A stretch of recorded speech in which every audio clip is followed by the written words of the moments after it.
Graça e paz, boa noite, Deus abençoe a todos. Nós temos falado, iniciado uma jornada e uma trajetória com vistas a tratar do assunto da espiritualidade cristã, uma vida gerada, conduzida, guiada, revestida pelo Espírito de Deus. E o livro de Atos dos Apóstolos, assim chamado, que já foi chamado também de Atos do Espírito Santo, ele traz essa responsabilidade de nos apresentar a comunhão com o Espírito Santo, a maneira como a Igreja de Cristo, o corpo de Cristo na Terra, foi recepcionado pelo Espírito Santo nessa união, nesse propósito único de vida em comunhão com Cristo, no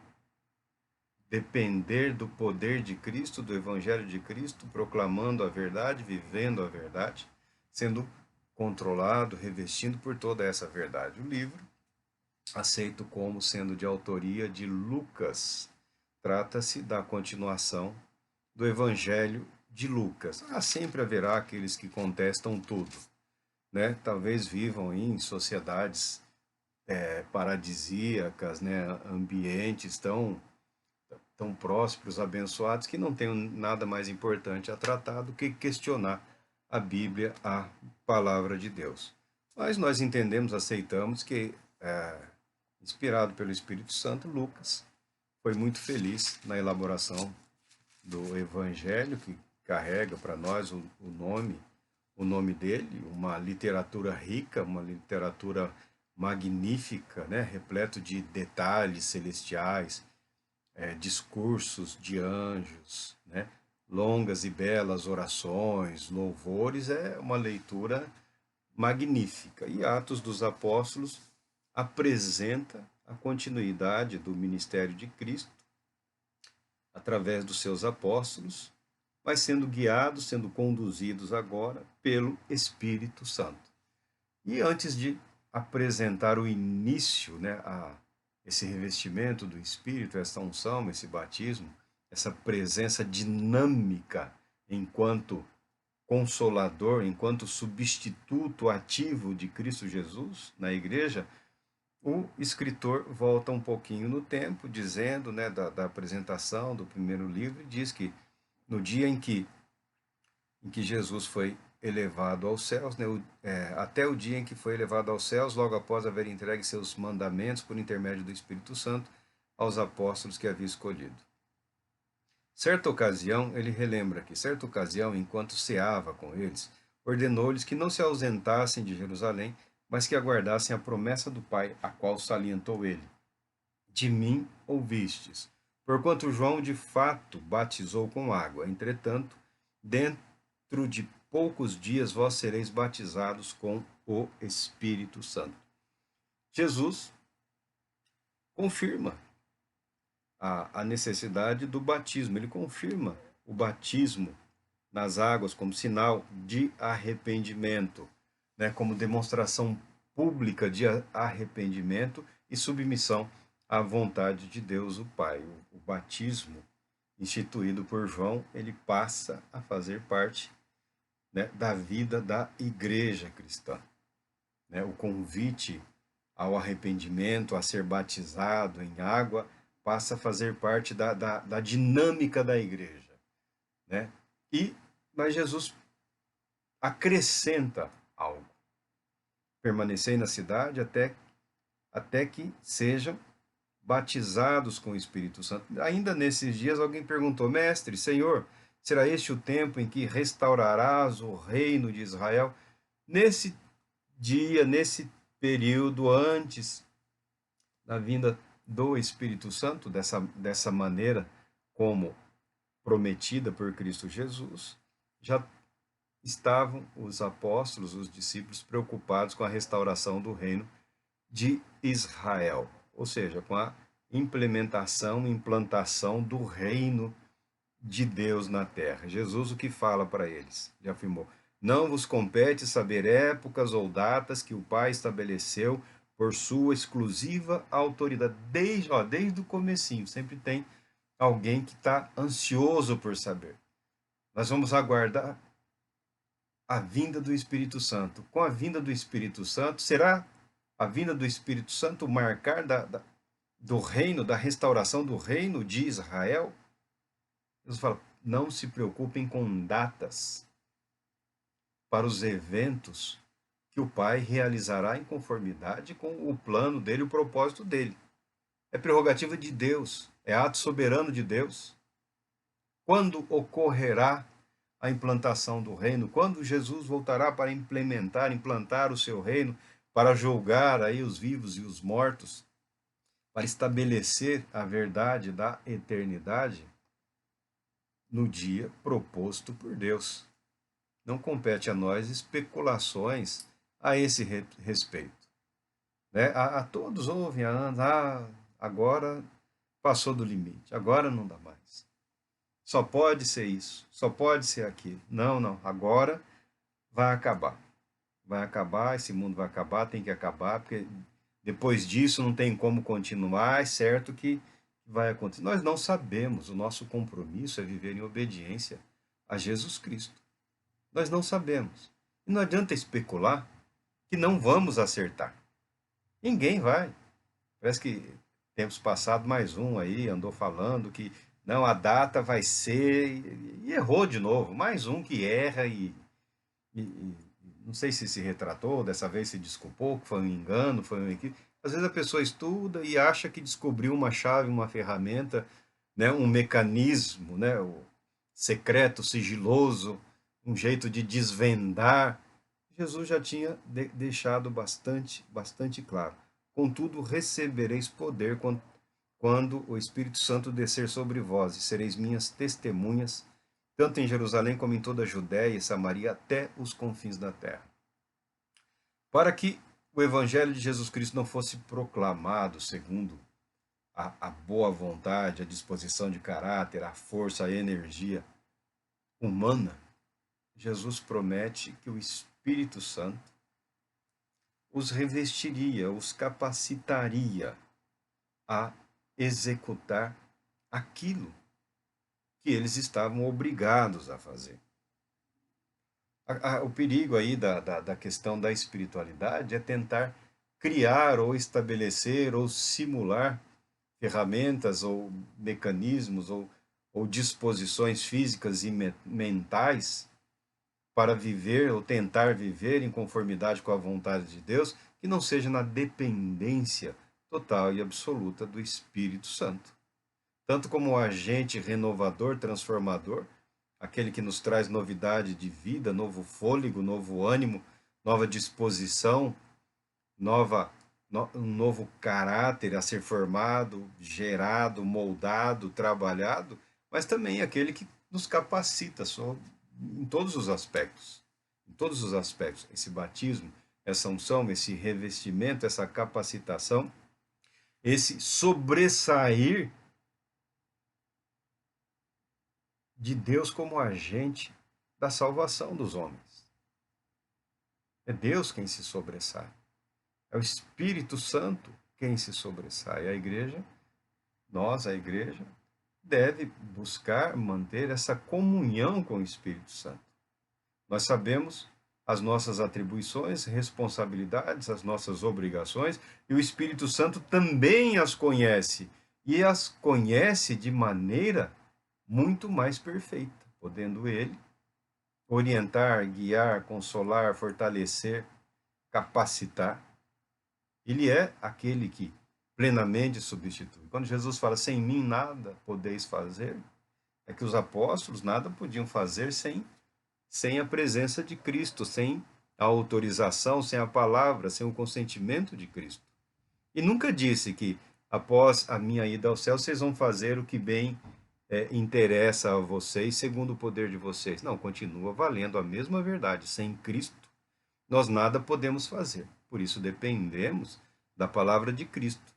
E na espiritualidade cristã, na verdade a nós trazida à tona pela palavra de Deus, a dependência do Espírito Santo é fundamental. Os apóstolos, após esse ensinamento, a Bíblia declara que Jesus subiu aos céus numa nuvem, e enquanto eles estavam olhando, vendo Jesus subir, né, surgiram dois homens vestidos de branco e falaram: Homens galileus, por que estáis contemplando as alturas? Esse Jesus que dentre vós foi elevado ao céu, retornará do mesmo modo como o viste subir. Tá? Não precisam, não há necessidade de que o cristão fique a lamentar, ser tomado pela murmuração, pelo ressentimento, pelo desespero, porque Cristo, que foi aceito nos céus, à destra de Deus, retornará. E ao mesmo tempo, esse Cristo nos prometeu o Espírito Santo para ser o nosso consolador, o nosso ajudador, o nosso advogado, o nosso mestre, aquele que nos guia e que nos conduz. Nesses dias, eles se reuniam numa casa bastante confortável, que havia espaço para cerca de 120 pessoas. Os discípulos estavam reunidos, as mulheres, a Maria, toda a família, todos os discípulos, umas 120 pessoas reunidas, permaneceram de fato reunidos em Jerusalém. E Pedro, já guiado pelo Espírito Santo, pelo conhecimento que tinha de Cristo, da palavra de Deus, entendeu necessário. Irmãos, era necessário que se cumprisse a Escritura que o Espírito Santo predisse por meio da boca de Davi acerca de Judas, que serviu de guia aos que prenderam Jesus. Ele foi contado como um dos nossos e teve parte nesse ministério. Ou seja, Judas se perdeu, se foi, e éramos 12, e convém que permaneçamos em 12. Né? Não há erro, não há erro, não há erro, não há cadeira vazia. O ministério, o encargo que Judas rejeitou, que tome outro o seu encargo, que tome outro o seu lugar. E se estabelece aqui as condições necessárias, né, para que outro, entre aqueles que acompanharam a Jesus desde o início, fosse ocupar o lugar de Judas Iscariotes. Diz aqui: sendo assim, é preciso que escolhamos um dos homens que estiveram conosco durante todo o tempo em que o Senhor Jesus viveu entre nós, desde o batismo de João até o dia em que foi elevado dentre nós ao céu. E é fundamental que um deles seja conosco testemunha da sua ressurreição, ou seja, do início do ministério de Cristo, do batismo de João Batista, né, a ressurreição, a ascensão aos céus. Essa pessoa deveria ter testemunhado, presenciado, ter participado de tudo isso. Aí foram propostos dois nomes. Um, chamado José, que tinha sobrenome Barsabás, que era conhecido como Justo, e Matias. E fizeram uma coisa que foi a última vez que os discípulos, que os apóstolos fizeram. E orando, afirmaram: Tu, Senhor, que conheces o coração de todas as pessoas, mostra-nos qual destes dois homens tens escolhido para assumir a vaga deste ministério e apostolado, no qual Judas se desviou, indo para o lugar que lhe era devido. Em seguida, lançaram sortes quanto a eles, e a sorte caiu sobre Matias. Assim, ele foi acrescentado aos 12 apóstolos. Matias foi escolhido através de um sorteio, prática comum, né, entre os judeus, prática comum no passado, mas a última vez que a igreja assim decide algo importante. Completado o número, avaliada a disposição, né, reafirmado o propósito, o caráter, realmente tudo que aconteceu nas nossas vidas decorre da vontade de Deus, é o cumprimento das promessas de Deus. Está escrito nos profetas, está escrito em toda a palavra de Deus, em toda a Bíblia.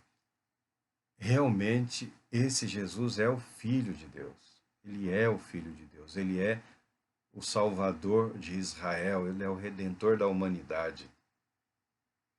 Ao completar-se o dia de Pentecostes, uma data, uma das festas, uma das muitas festas dos judeus, estavam todos reunidos num só lugar. Aí esse evento marca a vinda do Espírito Santo para essa comunhão viva, dinâmica e permanente com a igreja. De repente veio do céu um barulho semelhante a um vento soprando muito forte, e esse som tomou conta de toda a casa onde estavam assentados. Então todos viram distribuídas entre eles línguas de fogo, e pousou uma sobre cada um deles. E todas as pessoas ali reunidas ficaram cheias do Espírito Santo e começaram a falar em outras línguas, de acordo com o poder que o próprio Espírito lhes concedia que falassem. Ou seja, estavam ali aquele grupo de pessoas, mais de 100 pessoas, umas 120 pessoas aproximadamente. Ouviu-se um vento muito forte, as pessoas estavam distribuídas pelo aposento, né? Aí, um olhando para o outro, passou a ver como que línguas de fogo, labaredas, pequenas labaredas de fogo, na cabeça do outro, né? Sobre a cabeça do outro. E logo em seguida, como que descendo, e logo em seguida todos passaram a, a falar em outras línguas, passaram a profetizar aqui. Logo mais adiante, como a cidade estava cheia de visitantes, de judeus de todas as partes do mundo, esse evento chamou muita a atenção. Muita atenção. Eram mais de 120 pessoas glorificando a Deus, falando das maravilhas de Deus. Pessoas de diversos países ouviam no seu próprio idioma. Isso chamou a atenção, havia um intenso barulho, uma intensa alegria, com toda certeza. Isso chamou a atenção de todo mundo. E o apóstolo Pedro foi o primeiro a tomar a frente, a falar sobre esse acontecimento, interpretando como cumprimento da profecia feita aos judeus, feita ao povo de Deus, através de Joel. Joel é 2, 28, 29. Então, depois desses eventos, derramarei o meu espírito sobre todos os povos. Os seus filhos e as suas filhas profetizarão, os idosos terão sonhos, os jovens ganharão visões. Inclusive, sobre os escravos e serviçais da época, derramarei do meu espírito naquele dia. A palavra de Deus, através do profeta Joel, a promessa da vinda do Espírito Santo, do Espírito da profecia, do Espírito de vida, de forma indistinta sobre todos os povos, é o que diz aqui Joel. Pedro assim o interpreta.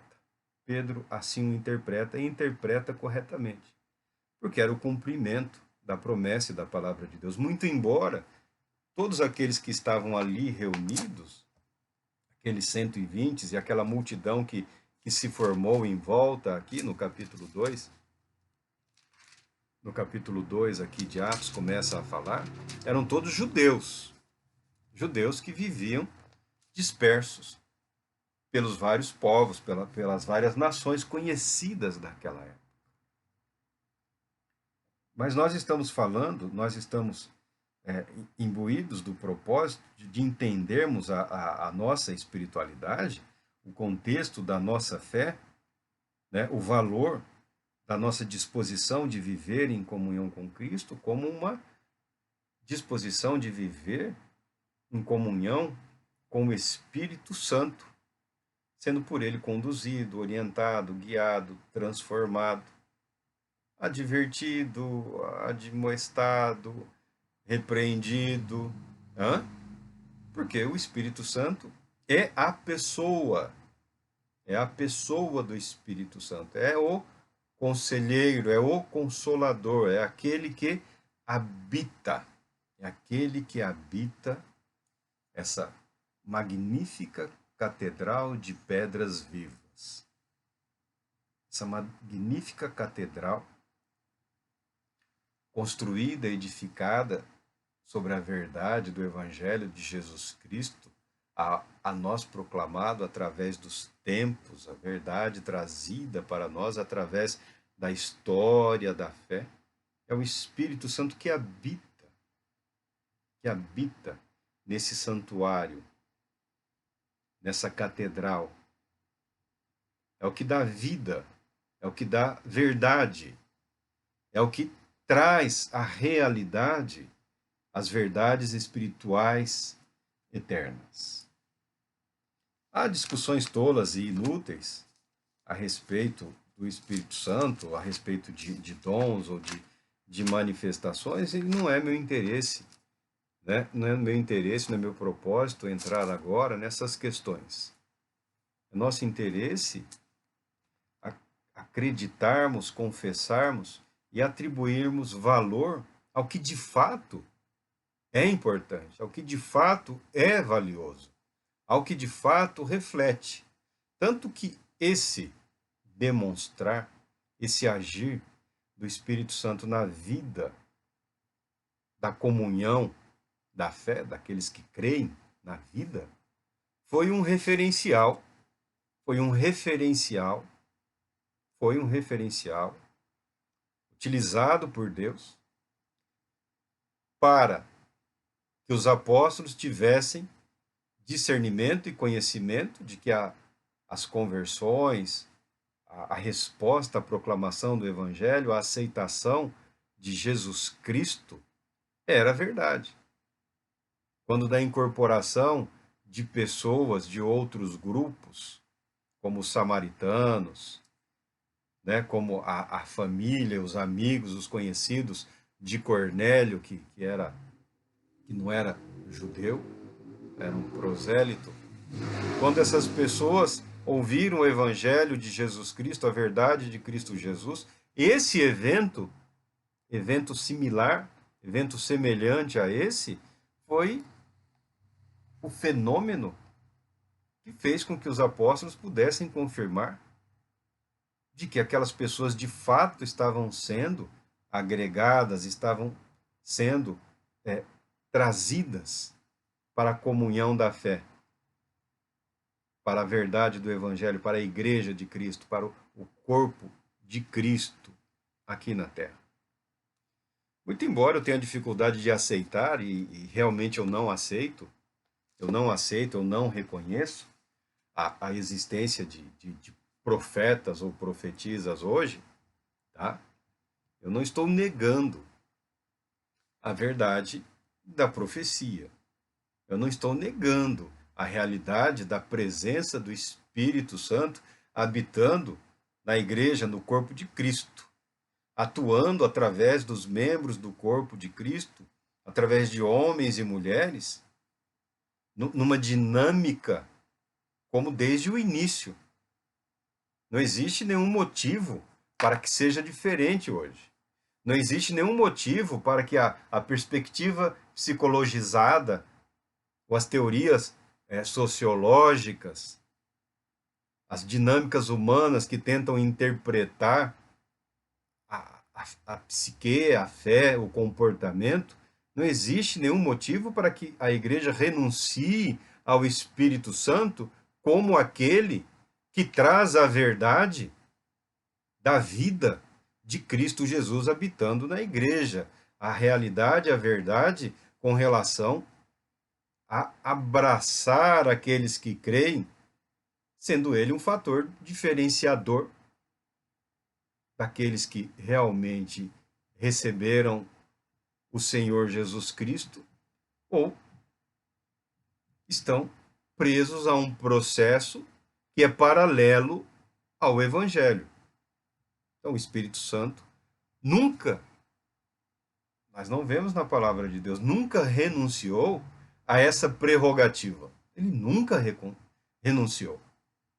Há um bate-boca tolo aí em relação a dom, se esse dom ou aquele dom. Nós falamos do ministério. Ministério, que é o que se apresenta como, eu sou apóstolo, eu sou profeta. Não aceito, não pretendo aceitar. E se quiser, tem que demonstrar o que a palavra de Deus declara. Né? Pode se dizer que é apóstolo, vamos pegar o que o sujeito aí falou, escreveu, vamos ver. E não há o que acrescentar. Foi o que Jesus já disse aqui. para os discípulos: Senhor, quando vir o Espírito Santo, será o dia em que restaurarás o reino a Israel. Deus acrescentará no devido tempo os eventos, os acontecimentos que ele determinou realizar. Mas no tempo que ele sabe, no momento em que ele sabe, não compete a nós. Então, na questão de profetizar em relação a enxergar eventos futuros em relação ao agir de Deus, ao plano de Deus, ao propósito de Deus, eu tenho dificuldade de reconhecer esse tipo de profeta hoje. Que é possível que pessoas que vivam na comunhão com o Espírito Santo, dedicados ao estudo da palavra de Deus, dedicados à comunhão com a palavra viva, né, e com a palavra escrita, ao entendimento, ao discernimento, a união desses dons equivalem, em muitas circunstâncias, à profecia. Equivalem. A igreja como um todo, o corpo de Cristo, é uma igreja apostólica, é uma comunhão apostólica. É o Espírito de Cristo que habitou entre os apóstolos, nos apóstolos, que habita na igreja de hoje. Então a igreja, ela é. Se ela tem dificuldade de expressar essa verdade, ela deve buscar na palavra de Deus, com o auxílio do Espírito Santo, as razões, os motivos, as justificativas do porquê ela não consegue se apresentar ao mundo como uma igreja de fato apostólica. Uma igreja de fato que vive e existe na comunhão do Espírito Santo, manifestando a verdade do Espírito de Cristo, do Espírito da vida, do Espírito da ressurreição. Esse é um desafio para a igreja de hoje, como foi para a igreja de ontem, como será para as igrejas de amanhã.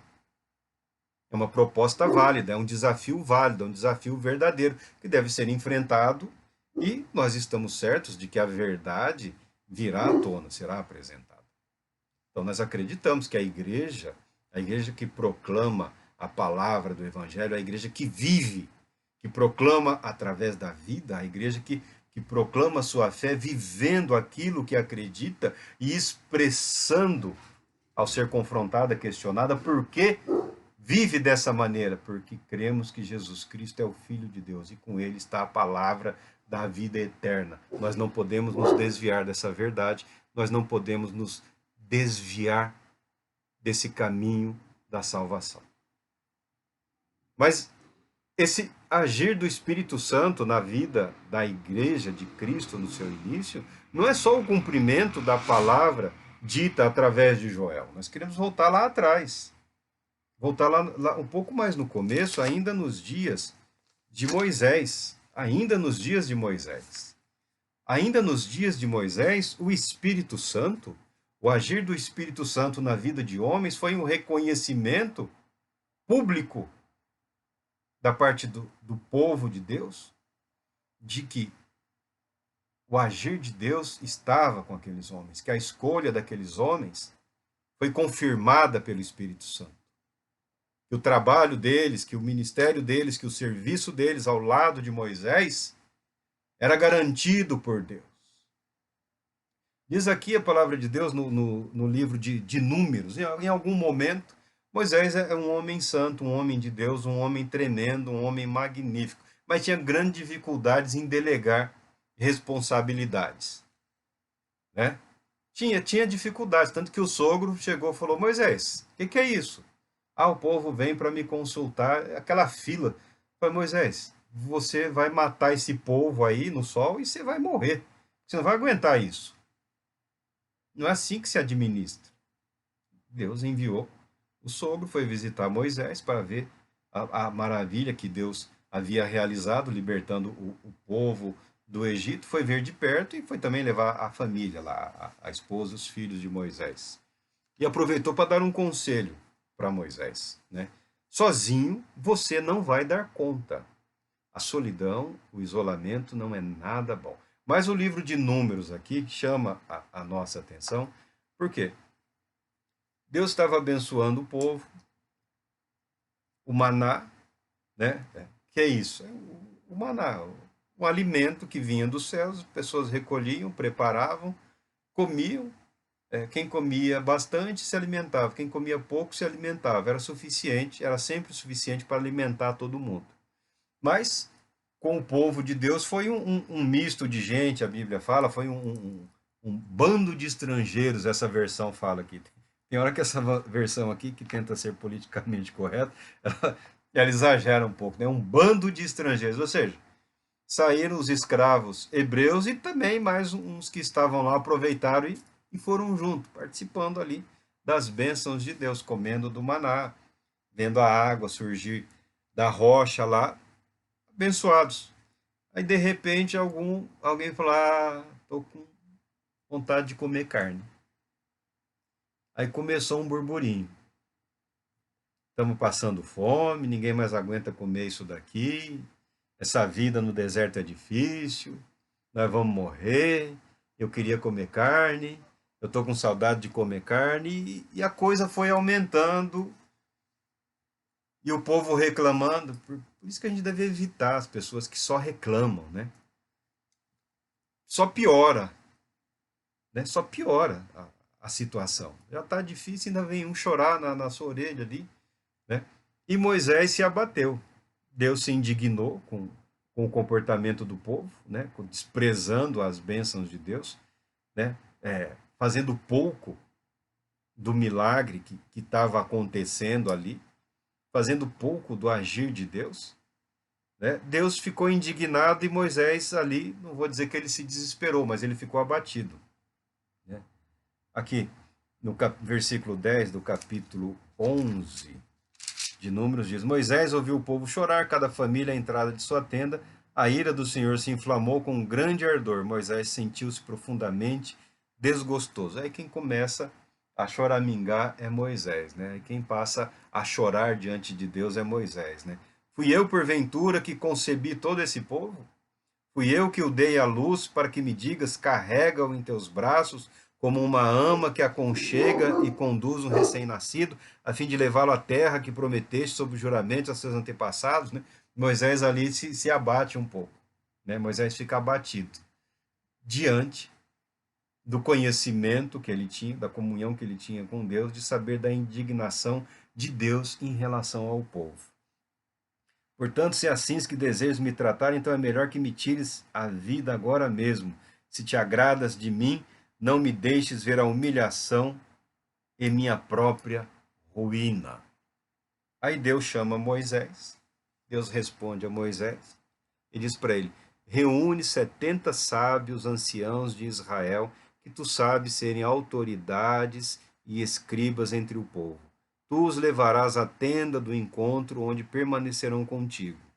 Eu descerei para falar contigo e os abençoarei, tomando uma parte do Espírito que está em ti e colocando-a sobre eles. Assim levarão contigo toda a carga de responsabilidade em relação ao povo de Israel.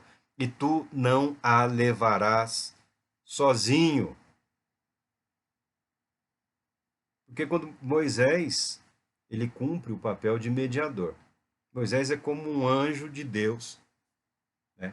O povo passa a ver Moisés como um anjo de Deus, como aquele que traz a palavra de Deus, como o portador do poder para realizar as obras de Deus, como um mensageiro de Deus. E Deus exige de Moisés que ele se comporte como o representante, como o responsável diante de Deus pelo povo. Então a pressão sobre o homem Moisés não era pouca coisa. E quando o povo aceita Moisés como representante de Deus, eles não querem Moisés como representante de toda a verdade, de toda a vontade de Deus. Eles querem principalmente das coisas boas. Estamos com fome, queremos carne. O alimento já não é mais o suficiente. Estamos com saudade das comidas do Egito. Se é que escravo tem direito a escolher, né, o prato que se come. Eu não estou certo disso, mas aqui tem uma reclamação em relação a comer carne. E Moisés, diante daquele burburinho, que depois poderia ser reclamação sobre qualquer outra coisa. Porque quando se começa a reclamar, a coisa não para. Moisés se sente pressionado, porque ele o é. Porque Deus fala com Moisés, o teu povo, esse povo. Porque Moisés os representa. Esse abatimento, essa humilhação é o que Deus realmente espera dele. É muito mais do, Senhor, eu não tenho nada a ver com isso. Mas Moisés aqui se humilha, fala, eu não sou capaz, eu não suportarei. É melhor o Senhor tirar a minha vida do que permitir que eu contemple a ruína, a humilhação do fracasso, da derrota, de não ser capaz de completar o ministério, a responsabilidade que o Senhor me concedeu. E Deus chama a atenção de Moisés, e Deus não despreza a reclamação de Moisés. Deus fala, Moisés, separe 70 sábios de Israel. Havia recursos, havia dons, havia indivíduos capazes, aptos, para auxiliarem o homem Moisés na responsabilidade de administrar o povo, de administrar as reclamações, as queixas, as contendas, as brigas. Era um grande acampamento. Nós vivemos em cidades, condomínio, né? Condomínio é esquete de programa de humor, a vida em condomínio, né? As contendas, os desafios de viver próximo às cidades, as pessoas comprimidas, a reclamação, o silêncio, o papagaio, o cachorro, o gato, né? A rua, a sujeira da rua. Você imagina o povo, aquele grande acampamento, e Moisés responsável por tudo. Não ia dar conta mesmo. Não ia dar conta. E Moisés fala para ele selecionar, para ele separar 70 homens sábios. 70 homens que que eram autoridades, eram respeitados pelo povo, que tinham conhecimento das coisas. Esses homens sempre existiram. Esses homens sempre existiram. E a Bíblia fala aqui, continua aqui, o derramamento do Espírito Santo, o pré-Pentecostes. O pré-Pentecostes em Israel, no deserto. O capítulo, a partir do versículo 24 aqui de Números, capítulo 11. Em seguida, Moisés saiu e comunicou ao povo a palavra de Deus. Então escolheu e reuniu rapidamente 70 sábios anciãos dentre o povo e os colocou ao redor da tenda. O Senhor desceu na nuvem, falou a Moisés e tomou do espírito que pairava sobre Moisés e o colocou sobre as 70 autoridades. Assim o espírito veio sobre essas pessoas. Profetizaram, porém nunca mais tornaram a fazê-lo, mas profetizaram. Aí tem até um detalhe aqui, tem até um evento interessante aqui. 2 desses 70 não foram até a tenda que Moisés deixava separado para o seu encontro, para a sua comunhão com Deus. Né? Moisés precisava se santificar, Moisés precisava, para estar com Deus, se separar do povo um pouco. Havia momentos que, para ouvir a palavra de Deus, para estar em comunhão com Deus, Moisés precisava se afastar. E tinha uma tenda preparada, distante do acampamento para ele. Dois desses homens ficaram no acampamento. Né? Um deles se chamava Eudade e o outro Medade. O Espírito também os alcançou e pousou sobre eles, ainda que não tivessem vindo à tenda. No mesmo momento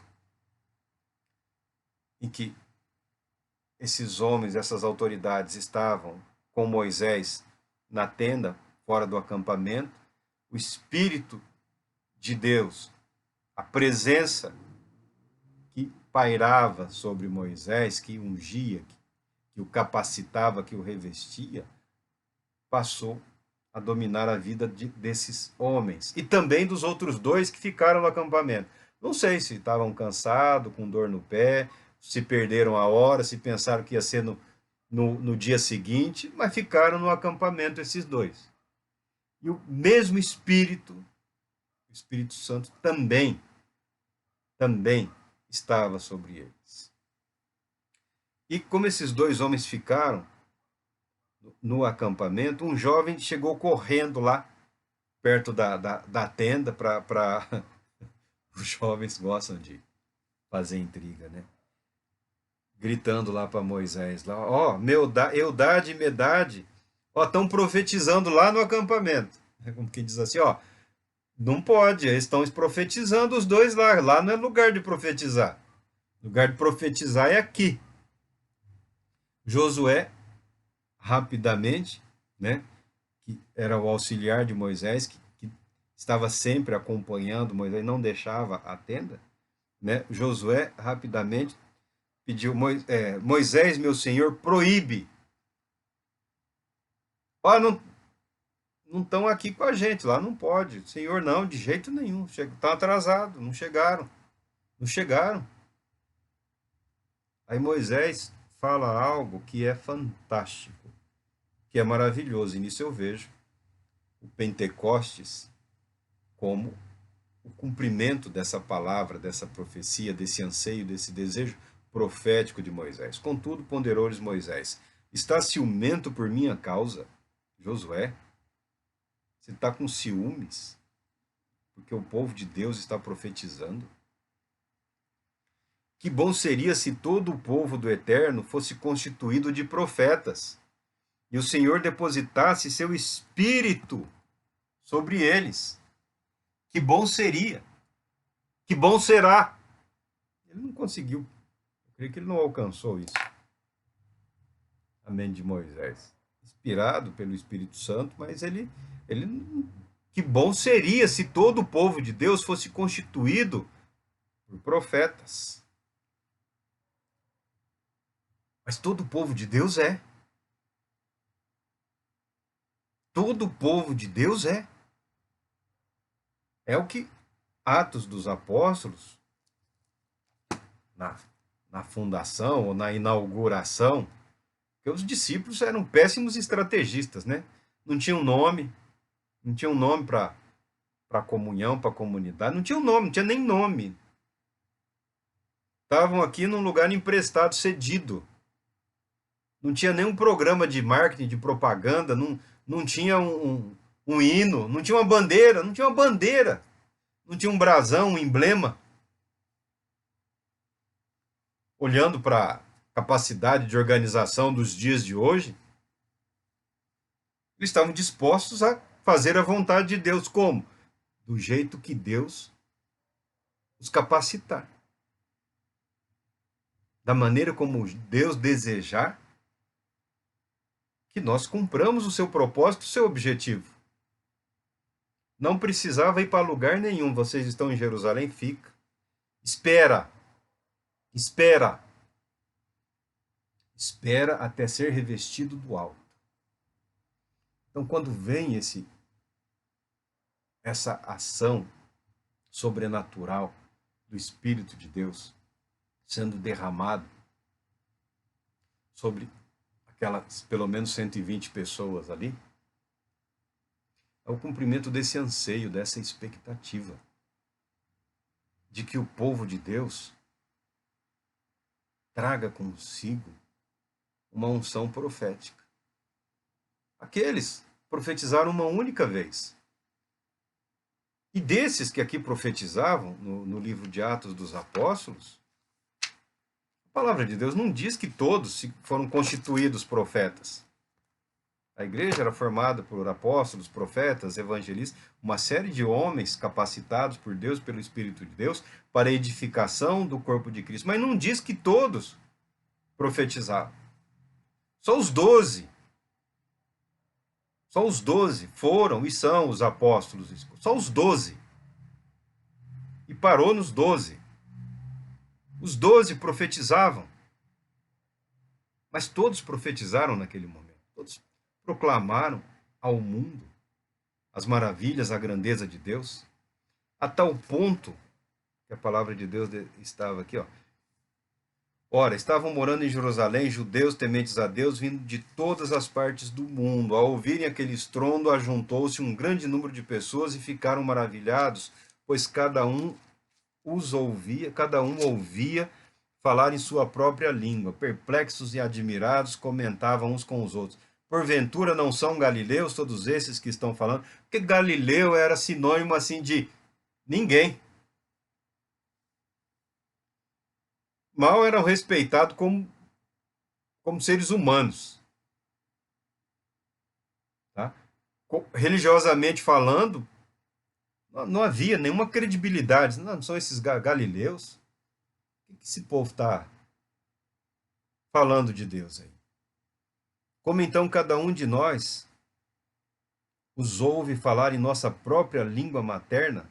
Partos, medos, elamitas, habitantes da Mesopotâmia, Judéia, Capadócia, Ponto, da Ásia, Frígia, Panfilha, Egito e das partes da Líbia próximos a Cirene, e romanos que estão morando aqui, tanto judeus como os prosélitos, os convertidos ao judaísmo, cretenses, árabes, todos nós os ouvimos discursar sobre as grandes realizações de Deus em nossa própria língua. Estavam profetizando.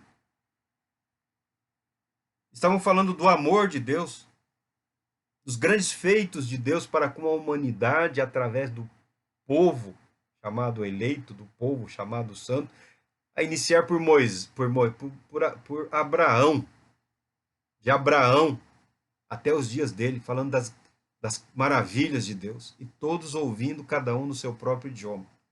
Um agir sobrenatural de Deus. Eu não estou dizendo que esse evento tem que se repetir dessa maneira. Não estou insinuando, nem sequer imaginando que esse evento deva se repetir dessa maneira, nessa proporção. Mas que é fato que a garantia da comunhão era a presença, a habitação do Espírito Santo na vida dos homens e mulheres, judeus ou não, isso era. Não era só a profissão de fé, o batismo, as contribuições, não.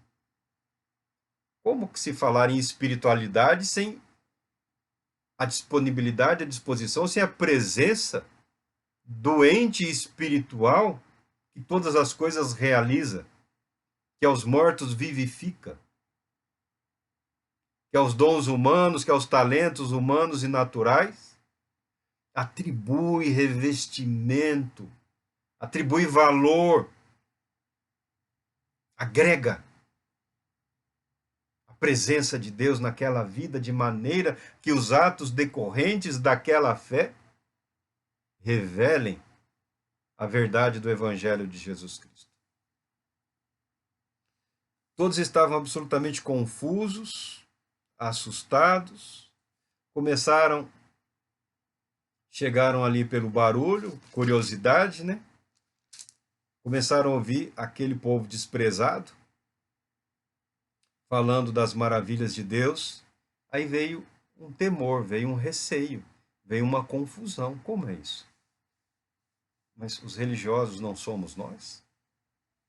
Não são os saduceus, os que têm o sumo sacerdócio?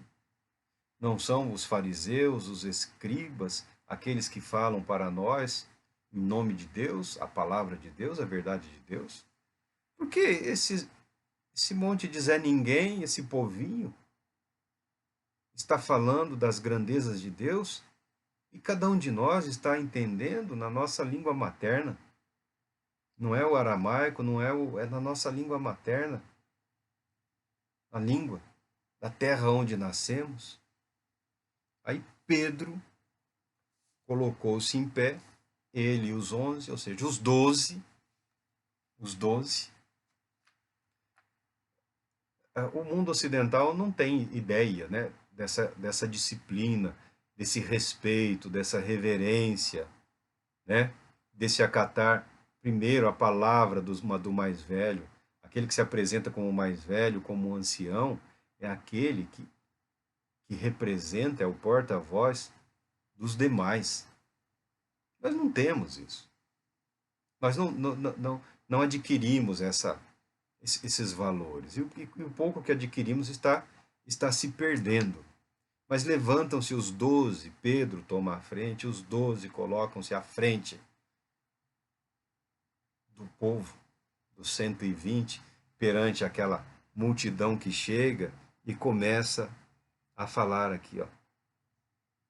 Começa a pregar. Aproveitou, o povo se reuniu. Estavam questionando já o que é isso, o que é isso, o que é isso.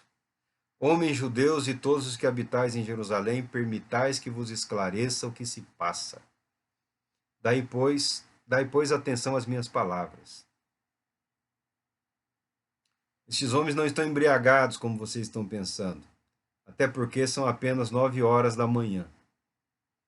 Muito diferente de embriaguez, de álcool ou de qualquer outra coisa, o que está ocorrendo foi predito pelo profeta Joel. Nos últimos dias, diz o Senhor, derramarei do meu espírito sobre todos os povos. Os seus filhos e suas filhas profetizarão, os seus jovens terão visões e os velhos terão sonhos. Sobre os meus servos e minhas servas derramarei do meu espírito naqueles dias e eles profetizarão. O povo de Deus, a igreja de Cristo, tem essa responsabilidade de ser porta-voz de Deus, de sermos os proclamadores, os anunciadores ao mundo necessitado do socorro que há em Cristo Jesus, o perdão para os pecados, a salvação da condenação eterna, o livramento do poder da morte, do poder do pecado, a vida nova que há em Cristo Jesus. É responsabilidade, sim, da igreja como um todo expressar a verdade. É responsabilidade, sim, da igreja ser igreja, reconhecendo que sem o Espírito Santo, sem a presença dele, sem o poder dele, sem o mover dele, estamos nos organizando e nos movendo segundo a nossa própria vontade, querer, perspectiva ou qualquer outro princípio ativo ou inativo, ou humano ou sobre-humano, mas não em conformidade com o que declara e anuncia a palavra de Deus.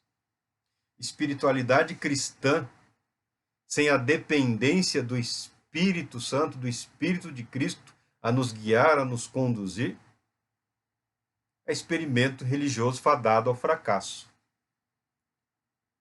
É proposta de vida que resultará em queda absoluta e completa. Ministério cristão sem o revestimento, sem a confirmação, porque foi através dos séculos, essa verdade nunca foi negada. A verdade da necessidade do Espírito Santo na vida daqueles que creem nunca foi negada. Foram discutidos os meios, né, que confirmariam, os fatos ou os eventos que confirmariam essa presença. Aí tudo bem. A novidade de vida, a disposição a uma vida de santidade, de piedade, uma vida justa, uma vida correta, o abandono do pecado, o abandono da idolatria, o abandono das coisas terrenas, mundanas, o priorizar o reino de Deus, tudo isso esteve presente. Discutiu-se o que seriam essas verdades. Como se contemplaria na vida dessa ou daquela pessoa, daquele indivíduo, naquele determinado período, essas verdades. Mas o Espírito Santo nunca foi negado. Nunca foi negado. Nunca foi negado. Desde o início da igreja, desde a sua fundação, desde o seu surgir, desde a sua inauguração, por assim dizer, né? Desde a sua inauguração para os de fora, o Espírito Santo é a pessoa que se faz presente representando o próprio Cristo, capacitando a igreja a agir em nome de Cristo Jesus. Daí, quando você pega as páginas do livro de Apocalipse, você vê que a igreja está pensando As igrejas estão pensando, de alguma maneira, em substituir prerrogativas que são do Espírito Santo, que são de Jesus Cristo, tentando ser por si, tentando fazer por vontade própria, tentando experimentar algo que não representa, que não expressa a verdade do Evangelho por uma questão de conveniência. Mas tem os falsos profetas, mas a igreja foi advertida com relação aos falsos profetas. Mas tem os falsos espíritos, o espírito do erro. A igreja foi advertida a quanto a presença, a realidade desses seres espirituais e desses homens e mulheres que surgiriam tentando corromper a verdade do Evangelho de Jesus Cristo. Nunca é o erro, nunca é a falha, nunca é o fracasso, nunca é a derrota da igreja, da comunhão de Israel, do povo de Deus. Nunca é uma surpresa para Deus. Porque a verdade ele estabelece desde o princípio. Não tem espiritualidade sem comunhão com o Espírito Santo. Não tem espiritualidade cristã abandonando as verdades do Evangelho de Jesus Cristo. Não tem espiritualidade cristã sem Cristo. Não tem espiritualidade cristã sem o Espírito Santo. Tem aí perspectivas, expectativas, livretes e manuais, ou apostilas e um monte de coisa a ser vendida aí para quem está delirando, achando que o pecado será tolerado por Deus. Achando que a idolatria será suportada por Deus. Não, mas é só uma referência, é só uma ferramenta, porque olhando eu imagino, está tentando convencer quem? Não seria melhor se jogar aos pés do Senhor e humildemente pedir perdão pelos pecados? E falar como os discípulos falam, Senhor, aumenta a minha fé. Eu sou fraco, eu estou abatido, eu estou cansado. Até mesmo dizer como Moisés, Senhor, é melhor o Senhor tirar a minha vida do que permitir que eu contemple tremenda ruína, tremendo fracasso, tremenda derrota, de não te enxergar nos acontecimentos do meu dia, de não ouvir a tua voz em meio a tantas vozes, em tanto barulho, tanto tumulto, e não acreditar que a sua vontade é o que impera em minha vida, o não querer me submeter à verdade de que tudo, absolutamente tudo, coopera para o bem daqueles que amam a Deus. Tudo, absolutamente tudo, todas as coisas cooperam para o bem. Todas as coisas cooperam ao bem. O apóstolo Paulo fala sobre isso. Mas é desagradável, mas coopera para o seu bem. É humilhante, coopera para o seu bem. Eu sinto falta, eu sinto sede, eu sinto fome, eu sinto abandono, mas coopera para o seu bem. Porque você descobre que apesar de tudo que você vive ou de tudo que você deixou ou deixa de viver, o amor de Deus, a alegria de servir a Deus, superam todos esses obstáculos e estão presentes na sua vida, ainda que a sua vida não seja capaz de expressar tudo aquilo que você gostaria, que você deseja, que você acredita.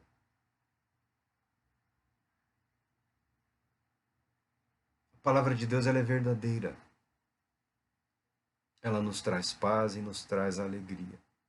Aceitarmos o caminho proposto por Jesus Cristo é o único caminho, é a única maneira, é o único método. Não há outro.